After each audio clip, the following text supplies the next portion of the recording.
আসসালামু আলাইকুম। আজকে ইদ্রিস আলীর ছাদ কৃষি দেখব সবাই মিলে ইনশাল্লাহ। এ দেখেন দেশি শশা লাগাইছি, মাশাল্লাহ অনেক শশা ধরছে দেখেন সবাই। আরেকটি জিনিস দেখেন একবার সিরিয়াল দিয়ে ধরছে, আলহামদুলিল্লাহ। হ্যাঁ, রমজান চলে আসছে, রমজানে খাবো ইনশাল্লাহ। নিজের হাতের জিনিস ছিঁড়ে খেতে মজাই আলাদা। এই যে দেখেন দেশি শশা, একবারে 100% অর্গানিক।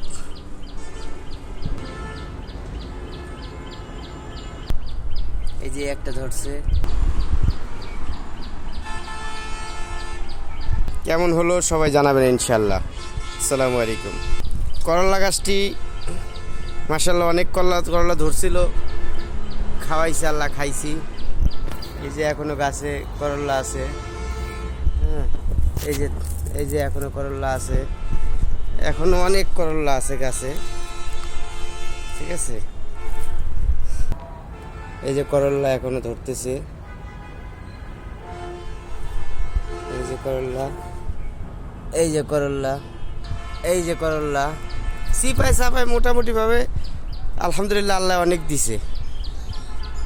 যাই হোক, এটা শেষ হয়ে গেলে এটা ফালাই দিয়ে আবার নতুন লাগাই দেব।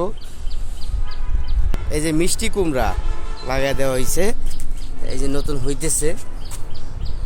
এই যে আমার ছাদে সিম গাছে ফুল আইছে। হ্যাঁ, এটা পরে লাগানো হয়েছে, এটা রমজানে খাওয়া যাবে।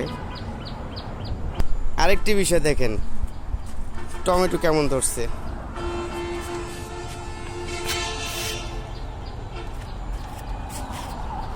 এই যে টমেটো পাকা শুরু করছে আলহামদুলিল্লাহ।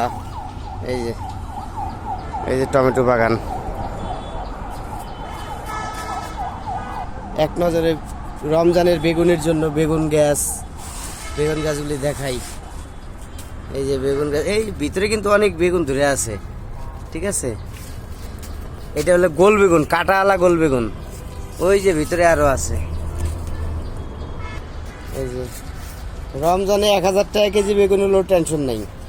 একটু যদি পরিশ্রম করতে পারেন, 2000 টাকা কেজি বেগুন হলো আপনি কিসের চিন্তা। নিজে লাগাইছেন, নিজে বেগুনে খাইবেন, কিন্তু পরিশ্রম করবেন না আর করবেন জিনিসের দাম। এই দেখছেন গোল বেগুন, এই যে বেগুনি খাওয়ার জন্য এই যে কত বড় বড় বেগুন দেখছেন, মাশাল্লাহ মাশাল্লাহ। এই যে দেখছেন বেগুন, কষ্ট করলে কেষ্ট মিলে। নিজেরা পরিশ্রম করবেন না আর করবেন জিনিসের দাম। এই যে দেখছেন, এই যে বেগুন। আরেকটি জিনিস দেখাই, আমার নিজের হাতে ড্রাগন গাছ লাগানো। এই যে ড্রাগন গাছ মাশাল্লাহ অনেক বড় হয়ে গেছে। আল্লাহ যদি রিজিকে রাখে তাহলে খাইতে পারবো। জিনিসটা কেমন হলো ইদ্রিস আলী ছাদ কৃষি সবাই জানাবেন। আসসালামু আলাইকুম।